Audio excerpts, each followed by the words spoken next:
bonjour et merci de nous retrouver pour la foi prise au mot, votre rendez-vous de formation chrétienne. Cette semaine, un personnage que nous connaissons tous, Benoît de Nursie, autrement dit Saint Benoît.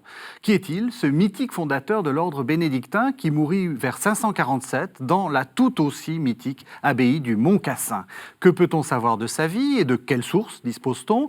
Que contient sa règle et pourquoi sert-elle depuis 15 siècles à organiser la vie des moines et des moniales? Telles sont les questions que je vais poser à mes deux invités. Mère Christophe, bonsoir. Bonsoir. Vous êtes abbesse de l'abbaye de Jouarre. Tout à fait. Et Daniel Audon-Hurel, bonsoir. Bonsoir. Vous êtes historien, vous êtes directeur de recherche au CNRS et vous êtes aussi directeur adjoint du laboratoire d'études sur les monothéismes. Tout à fait. Alors, peut-être pour commencer, une question, j'ai bravement déroulé la biographie de Benoît, enfin si j'en ai dit très peu en réalité, mort vers 547, le Mont-Cassin, etc.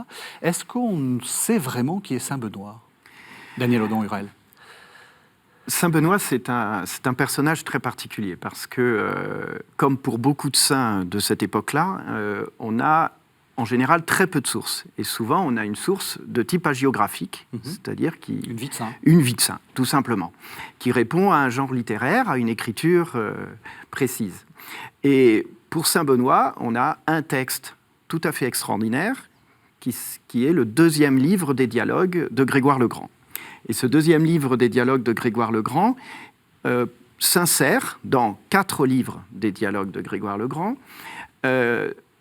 Ces 4 livres, pour les autres livres, donnent un certain nombre d'histoires de vie de saints de l'Italie des environs de cette époque-là, c'est-à-dire Grégoire le Grand écrit en 593 à peu près, c'est-à-dire quelques décennies après la mort de Benoît, et à un moment où les Lombards ont depuis une quinzaine, vingtaine d'années ont détruit le Mont-Cassin, c'est-à-dire qu'ils recueillent en fait ils recueillent des témoignages directs ou indirects, et peut-être directs aussi, il y en a manifestement, ils recueillent cela, et alors pourquoi il accorde à Benoît un livre entier et non pas un chapitre d'un livre, c'est toute la question. Et ça, grâce à lui, ça construit dès le départ une figure très particulière. Une figure très particulière. Et dans ce livre des dialogues, il y a un chapitre vers la fin où il dit juste que Benoît a écrit une règle des moines. C'était pas le centre. Voilà. C'est pas le centre du tout. C'est très intéressant. C'est pas le centre du tout. C'est pas le centre du tout. Et de fait, après toute l'histoire de la transmission de Grégoire le Grand et de ce livre des dialogues autour de la vie de Benoît, ça va être la vie, donc le deuxième livre des dialogues, et la règle, conjointement, souvent lus ensemble, transmis ensemble, réédités ensemble, réécrits, etc. Voilà. On est un peu dans... ça construit une figure. Dès le départ, en fait, la figure est posée. Alors, il y a eu des polémiques, d'abord sur est-ce que Grégoire le Grand était véritablement l'auteur des dialogues. Mais ça, je crois que c'est complètement admis maintenant. Et certains sont allés juste demander est-ce que Benoît a vraiment existé. Voilà. Mais le fait même d'avoir rédigé, d'avoir consacré autant de place, autant de pages à une figure, évidemment, penche, et puis par certains aspects même du texte, évidemment, et d'une insertion dans l'histoire, que certains passages de cette histoire montrent bien, prouvent vraiment que l'existence de Benoît ne fait, à mon avis, pas du tout de doute. Mais voilà. Alors, Mère Christophe, est-ce que ça vous dérange ce que vient de dire Daniel Audon-Hurel? C'est-à-dire, est-ce que vous aussi, pour vous, la règle c'est Saint Benoît est la règle, mais finalement, la biographie de Saint Benoît vous intéresse moins que la règle? La biographie m'intéresse parce qu'elle met en musique la règle d'une certaine façon, enfin, d'une façon hagiographique. Mais l'idée que Benoît soit une figure, je m'y retrouve tout à fait. Parce que ça ne retire rien, j'allais dire presque au contraire, à la densité de ce personnage, entre guillemets, qui devient une espèce de type une espèce de type dans une époque, dans une culture, etc., de vie monastique qui nous est donnée, et puis à nous de créer la musique pour aujourd'hui, quoi. Mais voilà, en fait, pour moi, ça ne me gêne pas du tout d'imaginer que c'est une figure dans tous les sens du mot, quoi, dans le grand sens du mot, on peut dire. Voilà. Oui, d'ailleurs, vous le savez mieux que moi, mais les épisodes de la vie de Benoît, les miracles, la mise en scène de toute cette histoire-là renvoie sur des choses très matérielles, sont des véritables illustrations de la règle. C'est-à-dire qu'on a l'impression que Grégoire avait la règle sous les yeux quand il a exposé la vie de Benoît. Voilà, il y a des tas de faits de la vie quotidienne, il y a autour des éléments autour de l'obéissance, autour de la propriété, la désappropriation, il y a la confiance, enfin, il y a plein de choses qui font que finalement la vie est une sorte d'illustration de la règle, ou la règle, enfin je ne sais pas, les deux. Y compris le fait qu'à la fin de sa vie, il a manqué d'être empoisonné par ses frères. Au début. Deux fois. C'est des choses qui risquent de vous arriver. Une fois par la boisson, une fois par la nourriture. Donc c'est très très dangereux de manger avec ses frères ou ses sœurs. Ça permet d'ailleurs de montrer que Benoît, à travers, en tout cas le premier empoisonnement, c'est que sa première tentative de vie cénobitique est un échec. Tout à fait. En fait, c'est un échec. On vient le chercher, une communauté en crise, on va dire, de gouvernance, je pense, qui n'arrive pas à trouver un supérieur, vient le chercher. Alors il dit j'y vais pas. Lui, il est ermite. J'y vais pas. Il finit par dire oui, j'y vais. Et puis finalement, tentative d'empoisonnement, ça ne fonctionne pas. Et il dit, c'est très bien comme ça, je rentre dans ma solitude, débrouillez-vous tout seul. Quoi. Et il y a un très beau commentaire de Grégoire à ce moment-là en disant, mais est-ce qu'on a le droit d'abandonner une responsabilité ? Oui. Et du coup, il cherche un exemple dans l'Écriture, et ça aussi c'est très intéressant, les ponts avec l'Écriture, en disant, mais Saint Paul, il a fui Damas dans un panier, et donc pourquoi est-ce que Benoît ne partirait pas de ce monastère de Vicovaro où vraiment il ne pouvait rien faire, quoi. Alors, c'est pas forcément un credo pour les abbés ou abbesses qui sont en charge, mais pouvoir dire là c'est plus possible, je crois que c'est important. Quels sont les grands épisodes, faites-nous quand même si c'est de la légende dorée, les grands épisodes de la vie de Saint Benoît, parce que tous les téléspectateurs ne les ont pas forcément en tête. Qu'est-ce qui si vous aviez à raconter votre vie de Saint Benoît, qu'est-ce que vous raconteriez ? Je pense que je commencerai par le début de la composition de Grégoire. Je vous rejoins.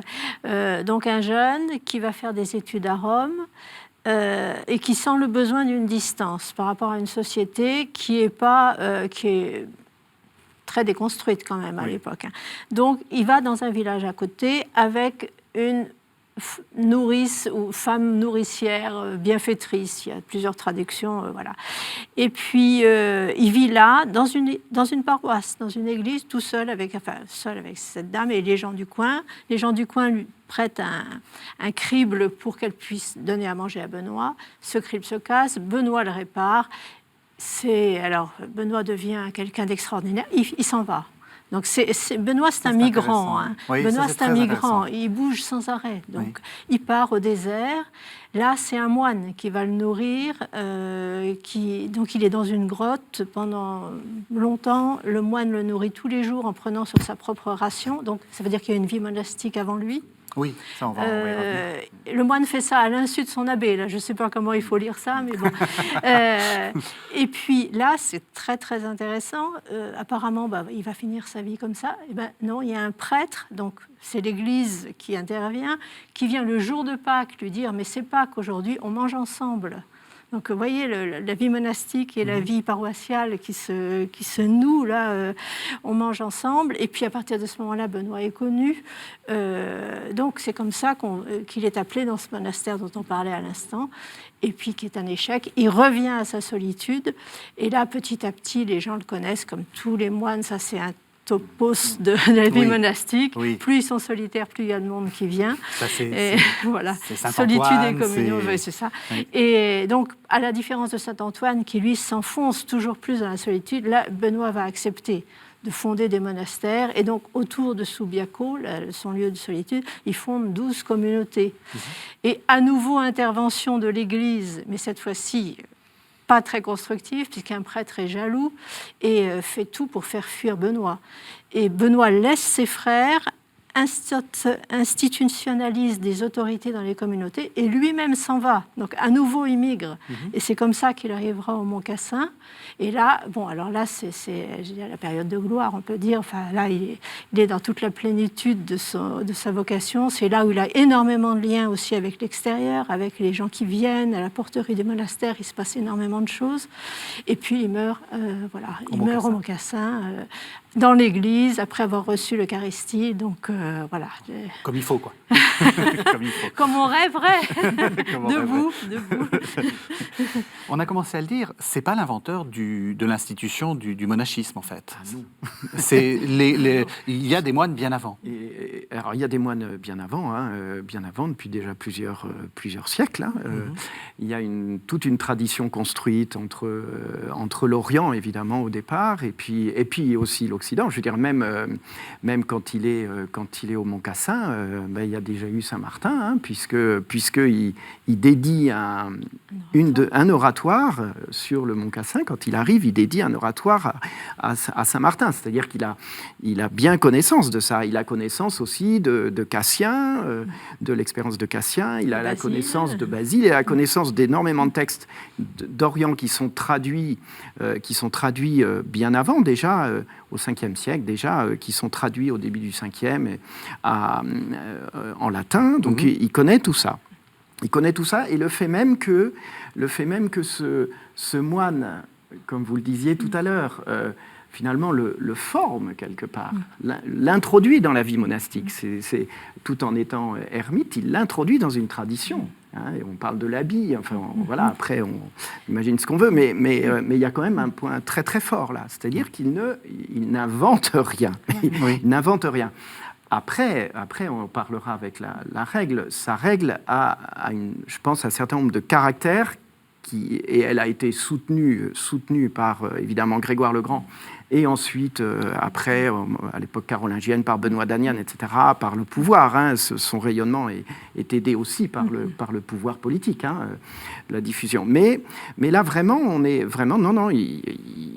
c'est un très grand lecteur. Et je pense que son départ de Rome, alors effectivement, il a besoin d'autre chose, il a besoin de prendre la distance avec une société. Je me demande, alors je ne sais pas à peu près à quelle période on est, mais peut-être autour de 500. Et autour de 500, à Rome, il y a quand même un conflit très fort entre deux prétendants à l'évêché de Rome, Symaque et Laurent, et je pense que ça a dû jouer. Alors est-ce que lui, il fait partie de celui qui est exclu et puis il s'en va. Voilà. On peut penser aussi ça, que je pense qu'il y a un contexte qui est très compliqué. Et puis après, de toute façon, toute sa vie, c'est entre la mort de Théodoric et la reconquête de Justinien. Donc ça, politiquement, c'est quand même très compliqué. Juste un mot, expliquer que l'Empire romain d'Occident, comme on dit traditionnellement, s'est effondré formellement en 476, mais il était déjà depuis longtemps décomposé en réalité, et puis la capitale n'était déjà plus Rome depuis fort longtemps. Mais on sent quand même que c'est une période de grands bouleversements. Oui, parce que Justinien, quand dans les années 535 à peu près, il remonte et il fait la conquête de l'Italie, avant que les Lombards arrivent dans l'autre sens. Donc Benoît, il est au milieu de tout ça, il est au Mont Cassin. Mais par contre, Benoît est aussi, je pense, dans sa règle, on le voit, il y a une influence très forte de la législation de Justinien, qui contribue beaucoup à nourrir un certain nombre d'éléments de la règle. Et cela prouve bien, une fois de plus, et vous le disiez tout à fait, c'est que Benoît n'est pas hors du monde du tout. Enfin, je veux dire, il est... et la jalousie de Florentius, là, qui est le prêtre là, qui essaye de l'empoisonner la deuxième fois, est un signe de cela, quand même. Et voilà, enfin, je pense vraiment, là, il y a des choses... Mais justement, ça, c'est très intéressant. Est-ce que vous vous sentez hors du monde? Parce que est-ce qu'il n'y a pas une sorte de fiction de dire le monastère est en dehors du monde, il y a du monde partout. Ils viennent vous voir tout le temps, non? Tout à fait, il y a du monde partout. Et puis, chacune de nous, des moines, arrive du monde, entre guillemets. Donc, il amène sa culture originelle, et quelquefois même sa culture d'un autre pays, déjà sa culture de société et sa culture d'un autre pays. Donc, et en plus, le monastère est perpétuellement en dialogue avec l'extérieur. Enfin, l'autarcie monastique, je pense qu'elle a été quand même un peu rêvée au 19e. Enfin, ça vous me reprendrez là-dessus, mais nous avons une histoire, dans mon monastère, une histoire monastique longue, et on voit bien que l'autarcie, en dehors du moment où on a voulu vivre la clôture papale au sens où on l'entendait en 1930, c'est-à-dire vraiment tout fermé, sinon ça n'a jamais existé dans l'histoire. Donc finalement, vous êtes assez fidèle à Saint-Benoît.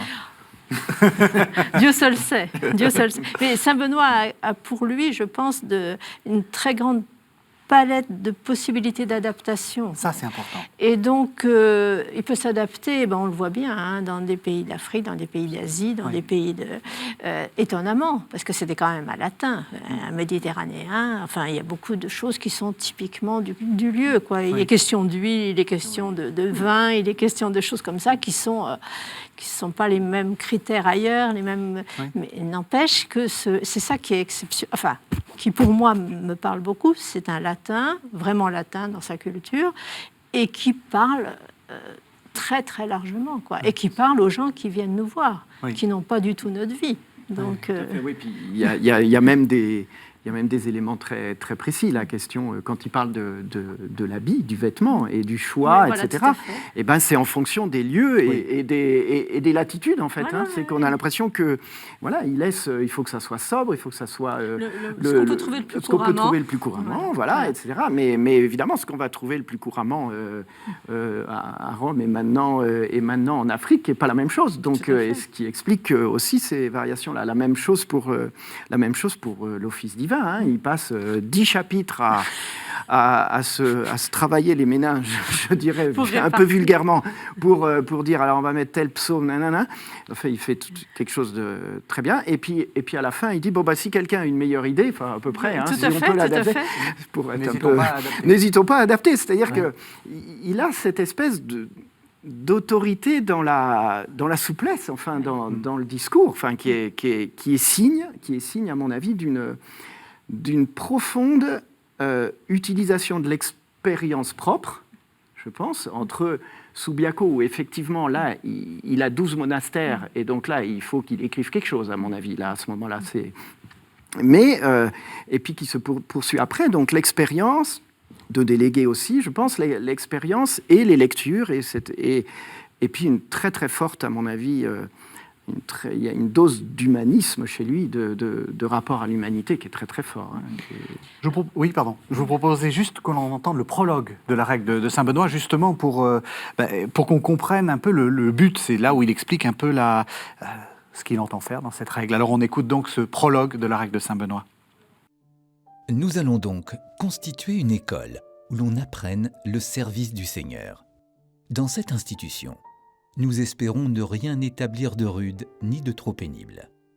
Si pourtant, guidés par un motif d'équité, nous allons jusqu'à imposer un peu de rigueur pour corriger les vices et conserver la charité, garde-toi de fuir aussitôt, pris de terreur, la voie du salut dont l'entrée au début est nécessairement étroite.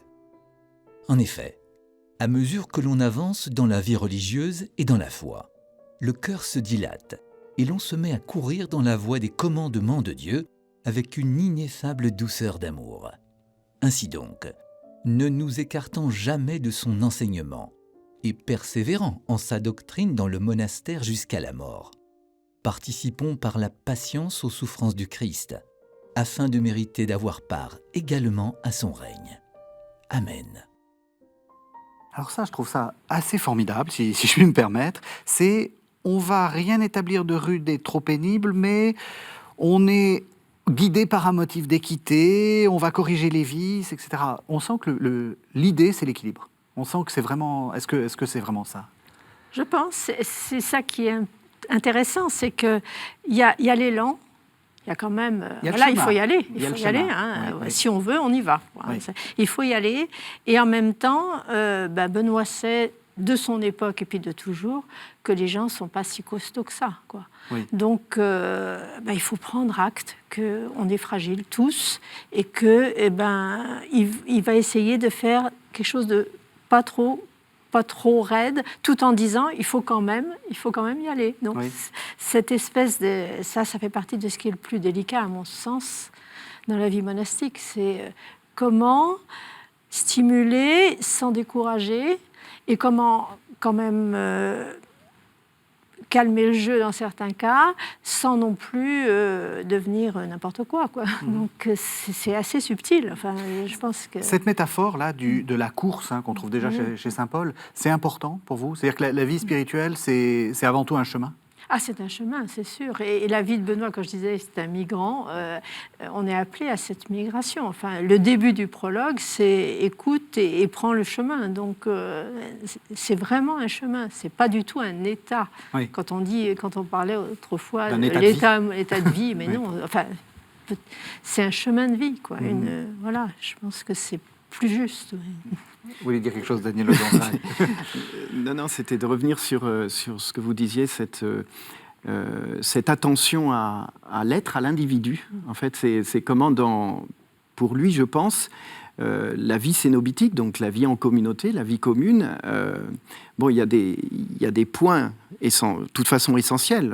On prend tous quelque part, on va tous au même endroit et on est dans le même bateau un peu, mais on y va quand même avec évidemment des personnalités très différentes. Et donc je pense que l'individu, il est très attentif à ça, c'est-à-dire que l'individu doit pouvoir s'épanouir dans la communauté, mais en même temps, il y a toujours ce danger que l'histoire a retenu aussi, ce danger d'être singulier, de la singularité, c'est-à-dire et toute l'histoire de la vie monastique, il me semble, en particulier dans les périodes, je sais pas, 16e, 17e, 18e siècle, ou surtout 16e, 17e, où il y a vraiment une réflexion là-dessus, c'est comment par exemple pouvoir pratiquer certaines austérités, parce que c'est quand même une période où la notion d'idéal monastique est aussi liée à une forme d'ascèse plus forte que dans le monde, Oui. C'est quand même quelque chose d'important. Et comment autoriser finalement une ascèse jusqu'à tel point, mais il ne faut pas rompre avec la communauté et vivre en même temps son chemin. Donc il y a, je pense, beaucoup de...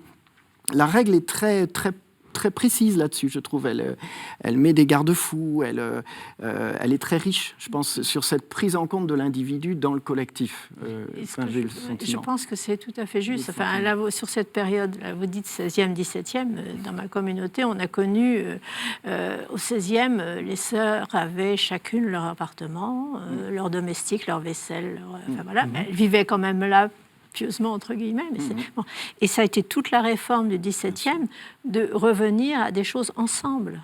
Et la dernière chose qu'on a pu mettre en commun, c'était le repas.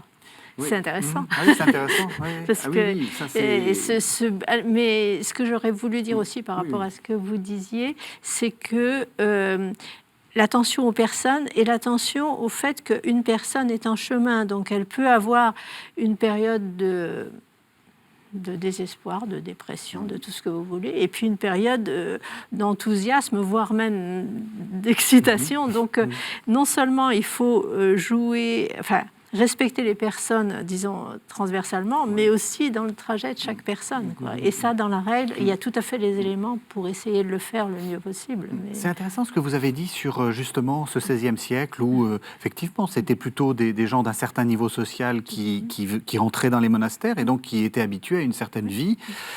On a l'impression, on a l'illusion que la règle impose finalement un mode de vie commun et que chaque monastère, c'est la même chose, puisqu'on est sur la même règle. Je vous vois dire « ah non ». Justement, je crois que c'est ça qu'il faut aussi expliquer. Vous adaptez en permanence. Une abbesse et un abbé s'est chargé aussi de commenter la règle. Vous adaptez en permanence la règle. Comment on arrive à faire de l'unité et aussi autant de diversité ? C'est tout un art où on se sent souvent bien pauvre, hein, parce que c'est très délicat. Et c'est peut-être, je ne sais pas s'il faut dire ça, parce qu'on ne vit toujours qu'à l'époque où on vit soi-même, hein, Oui. mais actuellement c'est très délicat, parce que les personnalités des sœurs et les attraits, les goûts, les désirs même les plus beaux sont quelquefois très très divers. Oui. Donc arriver avec la communauté, parce que c'est tout un travail d'échange, dessiner ensemble une ligne dans laquelle on sera bien pour vivre notre règle de vie, quoi. Donc, mais c'est vrai que ça, c'est différent suivant toutes les cultures. Là, je pense à un monastère au Burkina où dans leur culture, j'espère que je ne me trompe pas s'ils nous regardent, mais ce que j'avais compris, c'est que les femmes avaient chacune leur case dans les villages. Eh bien, au monastère, elles ont fait pareil. Elles ont chacune leur case. Alors, vu de l'extérieur, on peut se dire, c'est la règle de Saint-Benoît avec leur culture, quoi. Voilà. Et je crois que c'est très important et c'est vraiment la règle de Saint-Benoît. Donc... Non, tout à fait. De tout temps, la règle n'a jamais existé seule. En fait. Elle est commentée, évidemment, de toute façon, elle doit être commentée par l'abbesse ou l'abbé. Elle est aussi accompagnée successivement d'adaptations. C'est-à-dire, si elle existe encore, la règle de Saint-Benoît, c'est évidemment par sa valeur intrinsèque, mais c'est aussi parce qu'elle a été constamment accompagnée de relectures.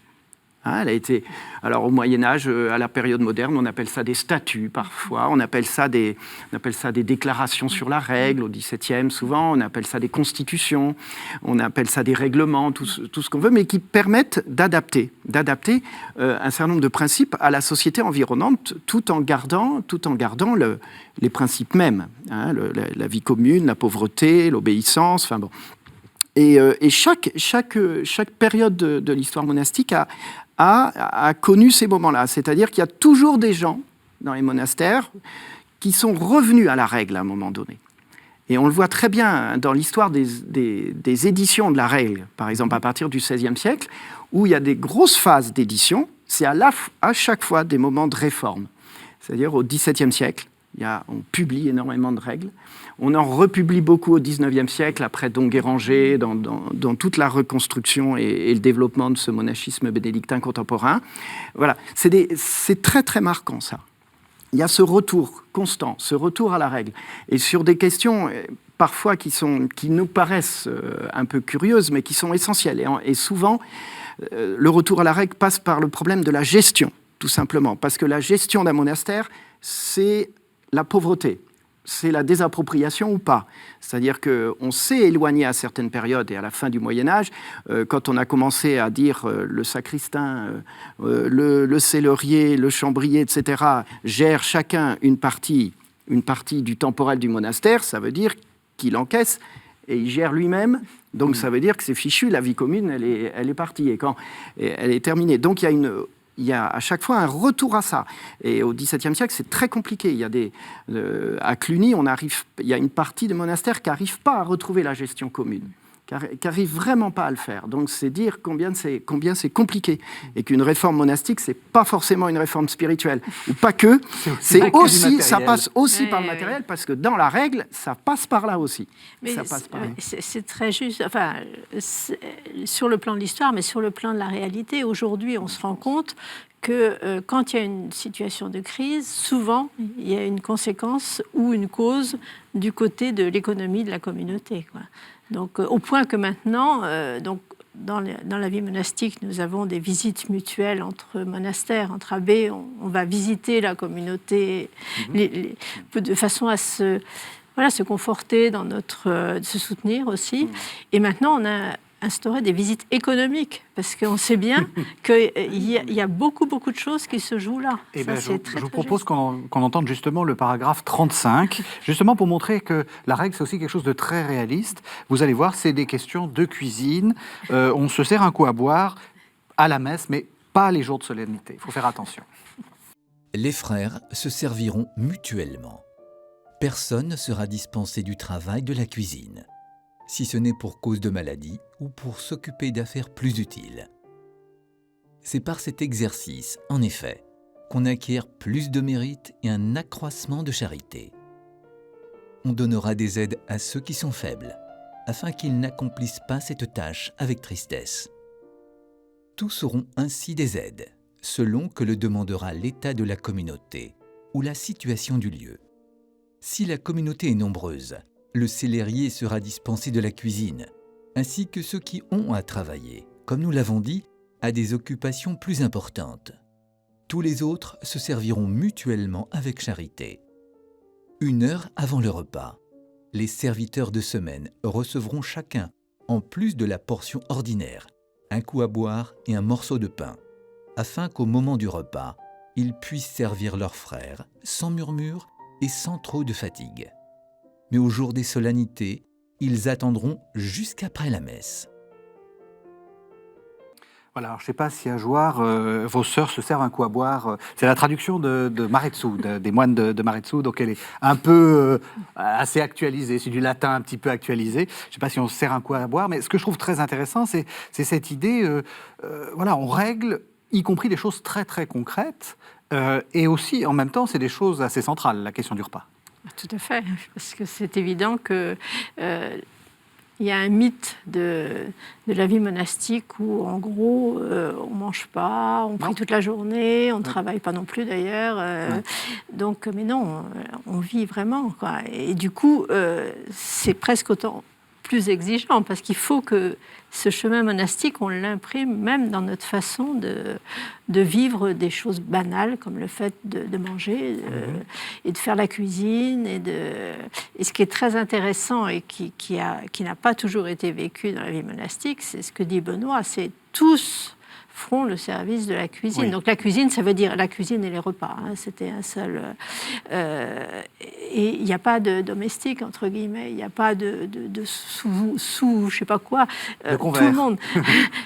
Il y a eu des convers. Mais bon, c'est peut-être un problème un petit peu latéral. Enfin, je veux bien qu'on... Non, il n'y a aucun problème. Mais l'intuition, c'est ça. Et même les faibles, on ne va pas dire qu'ils sont dispensés. On va leur donner des aides. Mais ça veut dire que tout le monde s'y met, parce que c'est tellement vital de manger, que tout le monde doit être au service de tout le monde dans cet endroit-là. Oui, tout à fait. J'aime beaucoup aussi ce qui est dit. Hein. Tous, comme vous dites, tous auront aussi des aides, selon que demandera l'état de la communauté ou la situation du lieu. Voilà. On rejoint ce que vous disiez tout à l'heure. C'est même inscrit dans la règle. Oui, tout à fait. Qu'il faut s'adapter. Oui, tout à fait. Oui, vous parliez d'architecture. On était en train de discuter quand le texte était en train d'être lu. Vous disiez l'architecture, c'est important. Oui, c'est important. D'abord parce que dans la vie de Benoît, c'est très important. Déjà, c'est-à-dire qu'il y a plein d'histoires qui se passent parce qu'on construit la cuisine et puis que ça prend feu, il y a un mur qui s'écroule, il y a l'accès à l'eau, il y a le lieu où... Parce qu'il va falloir quand même dire un mot de scolastique. Quand même. On va dire un mot de scolastique. Quand même. Il y a le lieu, une espèce de parloir extérieur, on ne sait pas trop. Bon, voilà, il y a la porterie, il y a la porte dans la vie de Benoît. Donc il y a le monastère de Benoît, c'est du construit. Oui. Voilà, c'est du matériel, c'est du construit. Et donc le réfectoire dont on parlait là a aussi ce sens-là. Alors, ce qui est intéressant, c'est qu'on a souvent aussi l'image, ou les touristes, par exemple, ont souvent l'image, quand ils vont visiter une abbaye, une espèce de... D'ailleurs, c'est souvent grand. Oui. C'est souvent reconstruit au XVIIe, XVIIIe siècle. Quand c'est pas au XIXe. Quand c'est pas au XIXe. Enfin, voilà. Et donc, une espèce de massif. Oui. Quelque chose de... Voilà. Et alors, c'est la marque de différentes périodes. Et on sait très bien qu'à l'époque, à certaines époques, par exemple au XVIe, avant les réformes du XVIIe siècle, quand les moines vivaient dans des appartements séparés, donc ils n'utilisaient plus le réfectoire commun, ils n'utilisaient plus le dortoir, et ils s'étaient construits des petites maisons. Carrément, dans certains monastères. Et au XVIIe siècle, en France en particulier, mais on pourrait adapter ça, je pense, partout quand on a une grande échelle de temps, eh bien, on s'est dit, il faut réutiliser ces lieux, parce que le réfectoire, le chapitre, l'église évidemment, mais surtout le réfectoire, le dortoir, ce sont des lieux qui signifient la vie commune.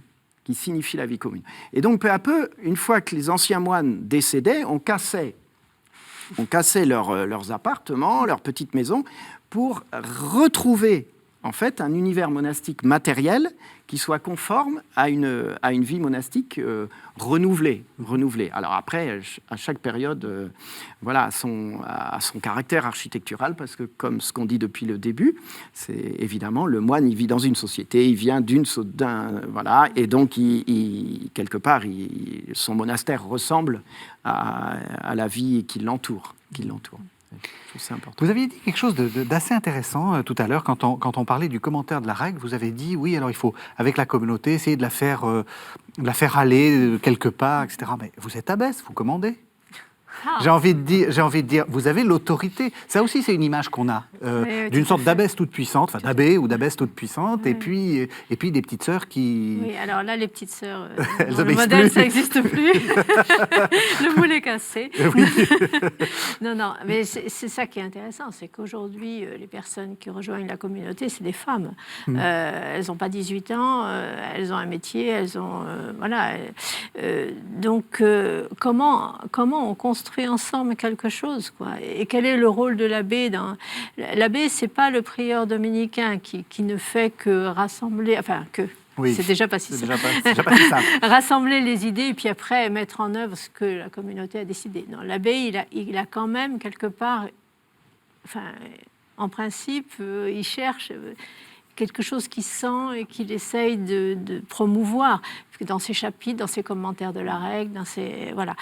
Et puis ce qu'il sent de l'époque, des besoins des uns des autres, etc. Mais l'autorité, ça veut dire faire grandir. Hein. Donc c'est pas je décide et vous obéissez. Mais de temps en temps, il y a quand même des situations où il y a une nécessité de trancher.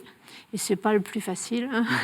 Mais je pense que ça demeure. Mais c'est vrai que ça peut être très délicat et que à ce moment-là, il faut qu'il y ait un travail de la communauté aussi pour se dire autant il faut un travail pour oser dire son avis, autant il faut un travail pour dire après c'est pas mon avis, mais je rentre dans une démarche où on essaye d'aménager la démarche pour que tout le monde s'y retrouve autant que possible. Hein, mais c'est... Daniel Lodon-Rurel, sur le long terme, vous êtes historien, sur le long terme, est-ce que ce que vient de dire Mère Christophe, c'est quelque chose de nouveau ? Est-ce que cette crise de l'autorité, parce que c'est un peu ce que vous dites, ou disons qu'on est en train de redéfinir l'autorité, de même que le pape lui-même redéfinit son magistère pétrinien et c'est plus l'autorité pontificale. Est-ce que sur le long terme, vous constatez que c'est quelque chose de très nouveau ou pas ? Où il y a toujours eu des contestations de l'autorité. Ah oui, il y a toujours eu des contestations de l'autorité. L'autorité dans le monastère, je pense, est le reflet d'une vision de l'autorité dans la société, et dans la famille, par exemple, ou ailleurs. Et alors, il y a deux choses, à mon avis. Il y a quand même quelque chose qui s'est passé à partir en Europe, à partir du début du XVe siècle, dans cette nouvelle organisation de beaucoup de monastères masculins, bénédictins, pas féminins, bénédictins masculins. C'est-à-dire une organisation en congrégation. Voilà. Et c'est-à-dire, les monastères se retrouvent ensemble, unis mais le pouvoir... parce que c'est une question de pouvoir. On a commencé à dire que le temporel, ça compte énormément. Voilà, le pouvoir appartient non plus qu'à l'abbé dans chaque monastère, mais au chapitre général. Donc avec une forme de représentativité des monastères au niveau du chapitre général. Et donc, il y a un abbé général, comme il y a dans d'autres familles religieuses non bénédictines à cette époque-là. Et dans chaque monastère, vous avez du coup un prieur ou un supérieur qui est élu non pas par la communauté, déjà, mais qui est élu par le chapitre général. Donc on transforme complètement les choses. Et du coup, pour autant, ces relectures de la règle se disent totalement fidèles. Oui, donc elles interprètent, tout simplement, elles interprètent. Mais alors comment effectivement la notion d'abbé père quand même, en charge justement, vous disiez, de ces moines, qu'est-ce qui se passe quand tous les 3 ans ça change ? Donc là, il y a quand même une interprétation de l'autorité. Alors ça, c'est un point. Après, effectivement, dans l'histoire, alors quelquefois, on dit qu'au XIXe siècle, il y a des sociologues qui, pour le XIXe siècle, jusque dans les années avant Vatican II, on parle d'abbé monarchique un peu, c'est-à-dire de cette image de Don Guéranger, des grands abbés, de Byron, de Maretsu, voilà, ces grands abbés, un peu prince. Un peu prince, pas prince, non, c'est pas prince parce que abbé est moine, enfin je veux dire véritablement, profondément moine. Père au sens presque familial. Oui, voilà. tout à père fait. Au sens familial. Mais c'est un peu cette distance hiérarchique que effectivement, lorsque vous allez maintenant dans la plupart des monastères, vous le ressentez plus vraiment, cette espèce de distance hiérarchique. Mais donc oui, effectivement, ça a beaucoup évolué, parce que la règle, je pense, permet cette évolution.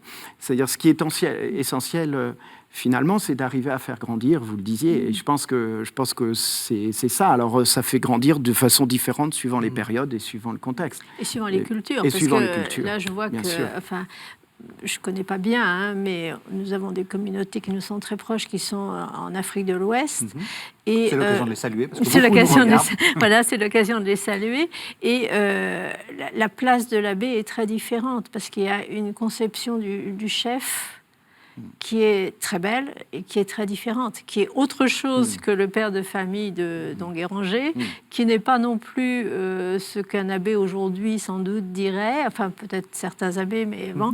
Et du coup, voilà, c'est la société qui c'est pas qu'elle impose son modèle, c'est que on est dans la société où on vit, donc l'autorité, la façon de faire grandir les autres, les moyens sont pas les mêmes, quoi. Donc, mais Benoît permet ça aussi, parce que la règle a beaucoup de... Il y a 2 chapitres sur l'abbé, il y a un chapitre 2 qui est c'est quand même massif, et un chapitre 64 qui est plein de finesse, plein de... Donc voilà, on a tout ce qu'il faut. Vous avez, décidément, vous dites beaucoup de choses très intéressantes, et en particulier, vous semblez vous distancier de cette idée du modèle familial, l'abbé comme père ou l'abbesse comme mère, parce que ça aussi, c'est une question qu'on peut poser. Et dans l'Église actuelle, on voit que c'est une question qui a été qui a posé un énorme problème. Vous vous sentez pas la mère de toutes vos sœurs, et vous mélangez pas autorité, j'allais dire, sur le temporel et autorité spirituelle? Vous essayez de faire attention de ne pas trop mélanger? De toute façon, le temporel, j'ai une cellérière qui le gère. Et je ne suis pas... Bien sûr, finalement, s'il y a un emprunt, quelque chose, je signe. Mais c'est elle qui a négocié. Vous vous occupez aussi des questions de robinet, j'imagine. Comme dans toutes les communautés, vous vous occupez aussi du toit qui fuit. Ce que vous pointez, c'est un petit peu différent. Non, mes sœurs ne sont pas mes filles, ça c'est clair. Et puis ça serait... si elle me voit, non, il y a autre chose. Enfin, il me semble, là où nous sommes un monastère en Île-de-France, c'est peut-être un peu particulier, mais parce qu'on est direct dans la zone d'influence, de beaucoup de pensées qui se croisent par là. Non, c'est autre chose qu'on cherche et qu'on n'a peut-être pas encore trouvé complètement, quoi.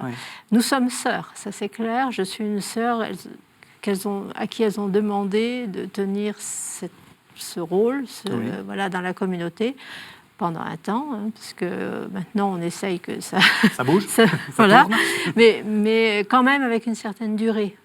Parce que les mandats, comme vous disiez, c'est complètement autre chose d'être prieur pendant 3 ans ou 6 ans, ou de ne pas avoir un butoir immédiat, quoi. Donc voilà. Mais il y a quelque chose qui se cherche là-dessus. Comment on est sœurs parmi ses sœurs, et ça c'est franchement vrai, parce que d'abord on a été sœurs dans la communauté, donc on n'est pas tombé du ciel comme ça. Voilà, il y a quelque chose à chercher qui se cherche dans beaucoup de communautés, et puis comme vous dites, avec toutes les crises d'autorité d'aujourd'hui, les abus d'autorité aussi. Entre abbé et abbesse, c'est un sujet sur lequel on réfléchit. Il ne s'agit pas de faire des comparaisons avec ce qui s'est passé dans l'Église, mais est-ce que vous pensez que la règle sert de garde-fou de ça? des conflits où on mélange spirituel, enfin autorité spirituelle, autorité, enfin rentrer dans le fort interne, abus, etc. Est-ce que la règle est un bon garde-fou? Je pense qu'elle peut l'être, mais le problème, quand il y a des abus, c'est qu'il y a la séduction d'une personne. Et là, à partir du moment où une personne vous séduit, vous perdez votre capacité même de référence à la règle. Enfin, je veux dire, je ne sais pas comment expliquer non, ça. c'est clair. Donc, tout en vous disant que vous êtes parfaitement fidèle à la règle. Et voilà, et c'est ça. Si le séducteur ou la séductrice vous dit « mais c'est ça le sens de la règle pour aujourd'hui », vous êtes pris. Donc, ce qui peut nous sauver, c'est, comme je vous disais tout à l'heure, les visites d'une communauté à l'autre. Parce qu'un autre abbé, une autre abbesse qui vient pourra vous dire attention, ce que tu es en train de faire avec ta communauté, c'est pas juste, quoi.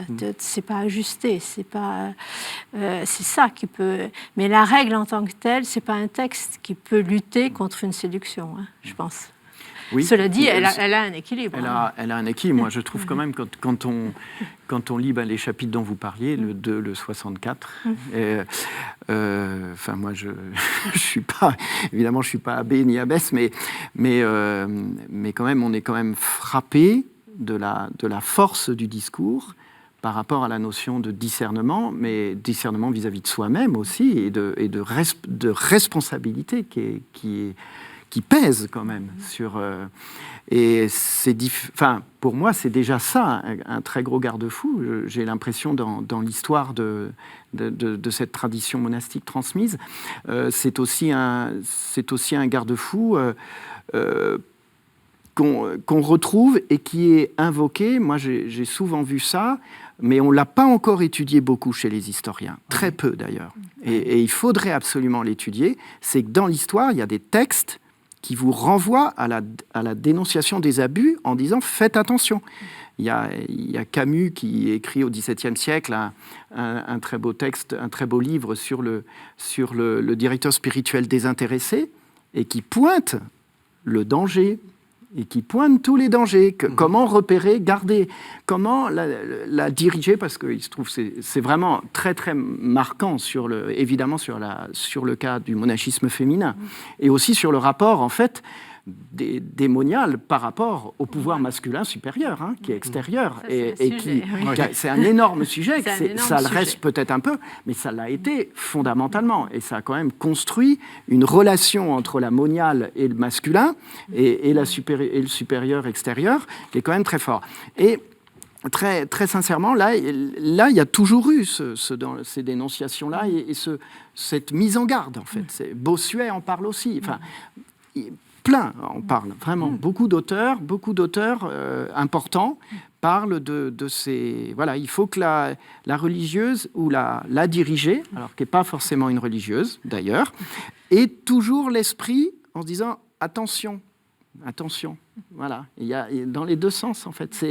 Donc c'est extrêmement. C'est intéressant ce que vous dites parce qu'on a l'impression que c'est une sorte de bombe qu'on découvre au XXIe siècle, alors que vous montrez que dans l'histoire c'est. Il y a un livre à faire. Oui. Appel à...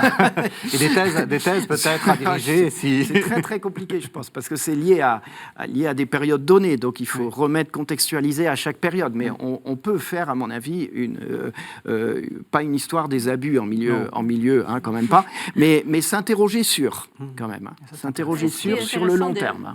Oui. Ça, ce qui est intéressant malheureusement dans les déviances, c'est que ça signale finalement la voie droite. En fait. Tout à fait. C'est ça qu'on est toujours en train de rechercher, quoi. Donc, il faut toujours qu'il y ait des hérétiques. D'une certaine façon, ça redéfinit des choses. Alors, vous avez apporté chacun, l'un et l'autre, plusieurs livres. Alors vous, Mère Christophe, vous avez apporté quelque chose qui n'est pas de vous, qui est d'Akinata Böckmann. Alors, une de vos sœurs a beaucoup travaillé, si j'ai bien compris, à la traduction de on peut dire un pavé ? Ah oui, tout à fait. Parce que je crois que c'est en 3 tomes en plus. Voilà. Hein. Alors, qu'est-ce que c'est ? Alors, sœur Akinata Böckmann est une sœur allemande qui a enseigné pendant 40 ans à Rome, au collège bénédictin, et qui a fait un commentaire magistral de la règle de Saint-Benoît en allemand. Oui. Et donc, sœur Christine, ma sœur anglophone, a fait le gros travail de traduire en français cet ouvrage, qui, à mon avis, est une référence pour aujourd'hui, dans le commentaire. De femmes. Et une référence de femmes. Ce Voilà. qui prouve que la règle aussi se commente au féminin. Voilà, tout à fait. Et puis vous êtes aussi arrivé avec Jean-Luc Molinier, Solitude et communion. Voilà, donc là, on a un ouvrage qui est très différent, qui balaye vraiment la tradition monastique avant Benoît. Et la question qui se pose, mais pourquoi entre-t-on au monastère? Si c'est pour chercher la solitude, comment se fait-il qu'on trouve des frères au monastère? En gros, c'était... Voilà. Donc, c'est son sujet. Et en fait, il doit beaucoup aux travaux d'une autre moniale, qui est Mère Lazare de Seillac, qui vit toujours, que je salue si elle nous regarde, et qui fait partie aussi de celles qui m'ont formée. Donc, c'est un très beau, très bel ouvrage, à mon avis, qui est aussi une référence pour aujourd'hui. Alors, Daniel Odon-Hurel, Saint-Benoît, une vie de Saint-Benoît. Oui, une vie de Saint-Benoît. Bon, donc, vous nous avez dit qu'il existait quand même. Bah, oui. Non, voilà, c'est à la fois une vie de Saint-Benoît et surtout une façon de revisiter la figure, la construction de la figure de Saint-Benoît et le recours à la figure de Saint-Benoît sur une longue période, jusqu'en 64, lorsque Paul VI, en particulier, donc l'a proclamé patron de l'Europe. Voilà. Oui, d'un mot, pardon. On est juste à la fin de l'émission, mais j'ai envie de vous poser la question quand même. Pourquoi il a fait ça? Oh là là, il a fait vite. ça très vite. Non, alors de façon très contextuelle et très momentanée, il l'a fait au moment de la reconstruction du Mont Cassin. Et après la reconstruction du Mont Cassin, donc détruit pendant la Seconde Guerre mondiale, voilà. Et en plus, il en a fait un peu la figure, mais c'est tout un héritage historiographique, la figure civilisationnelle un peu de l'Occident. C'était l'héritage qu'on disait de ça de Benoît au XIXe siècle. On en a fait la grande figure qui a apporté, reconstruit, etc., une espèce de vision d'ensemble. Et donc, il est héritier de ça. Et puis, lui-même avait été élevé quand il était jeune. Les moines de la Madeleine de Marseille étaient à Chiari, en Italie. Et le jeune futur Paul VI, à une douzaine d'années, le jeune Montigny, merci, et les a fréquentés à ce moment-là. Donc, ça a peut-être joué un rôle. Donc Saint-Benoît chez Perrin, et puis alors très rapidement, une somme là aussi, très vite, parce qu'on est vraiment à la fin de l'émission. Alors c'est un commentaire historique de la règle de Saint-Benoît qui réunit à la fois un petit peu un éclairage à la fois de religieux, de moines, et puis d'universitaires, chapitre par chapitre sur toute la règle. Voilà, voilà. Les Bénédictins, aux éditions Robert Laffont. Et qui doit beaucoup à Quinata Bockmann aussi et au père de Vaugué. Encore hommage. Voilà, merci de nous avoir fait découvrir Saint-Benoît. Merci de nous avoir écoutés. Vous pouvez retrouver cette émission sur www.ktotv.com. À la semaine prochaine.